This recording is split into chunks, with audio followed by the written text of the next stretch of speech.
नमस्कार मु डॉक्टर अमित किरण रथ मु करेंटली असिस्टेंट प्रोफेसर हिसाब से काम करूची एससीबी रो pulmonary medicine super speciality department रे। आज होची विश्व लंग कैंसर दिवस। तो एई वीडियो द्वारा मु खाली आपण मन को टिके अवेयर करबा को चाहे जे लंग कैंसर जिंसटा एक्चुअली हुए कोन सिथरे। लंग कैंसर बा फुसफुस कैंसर जोटा कि आजिकली बहुत मात्रा रे बढ़ी जाईची। देखिबे आगु खाली जो माने स्मोकिंग करथले से मान को लंग कैंसर होतला, किंतु आजिकली माने बहुत कम बयस रो एवं स्त्री लोक मान को जो माने स्मोकिंग करंतिनी से मान को मध्य लंग कैंसर हेई चलची। तार कारण हला प्रथम हला मुख्य कारण लंग कैंसर हला स्मोकिंग। द्वितीय कारण हला सेकंड हैंड स्मोकिंग, माने आपण केही स्मोकिंग करथले ता पाखरे जदी आपण ठिया होचंती सेटा भी गोटे प्रकार स्मोकिंग। तृतीय जिंस हला हमर बॉडी रे जेनेटिक्स थाए, से जेनेटिक्स रे जो किसी चेंजेस हेले सेटा भी लंग कैंसर करि पारे।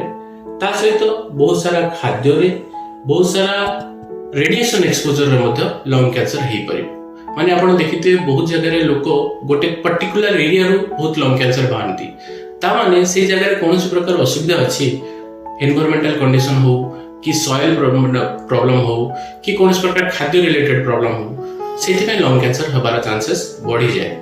ताछड़ा किछि वायरल इन्फेक्शन भी बेले बेले लंग कैंसर बढ़ाई देता है, किंतु से गुडाकर परिमाण बहुत कम। अच्छा, लंग कैंसर हेले हमको कौन असुविधा हुए?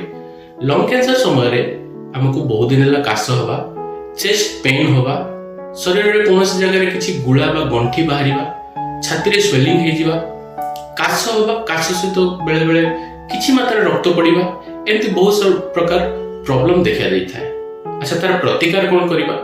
जदि कोनोसी काश हमको 2 सप्ताह अधिक लागि रहला ताले हमें निश्चय डाक्टर को विजिट करिबा। डाक्टर को विजिट करिबा मात्रे से किछि टेस्ट करबे, जेंति कि एक्सरे, सीटी स्कैन, आ दरकार पड़ले ब्रोंकोस्कोपी, थोराकोस्कोपी, बायोप्सी, सीटी स्कैन एगुडा को सब करा जाए।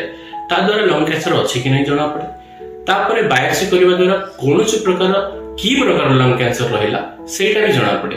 ता अनुसार आमे डाक्टर को परामर्श अनुसार केमोथेरापी, रेडियोथेरापी किंबा नुआ नुआ ट्रीटमेंट जेंति टारगेटेड थेरापी किंबा इम्यूनोथेरापी वाला ट्रीटमेंट मध्य दिया जाए। किंतु मु खाली एति की कहबी जे prevention is better than cure. कोनोसी प्रकार असुविधा रे पड़िबा पूर्व जोटा से असुविधा को बढ़ाई थाए, माने मु मुख्यतः कहबी स्मोकिंग को दूर ही रहंतु।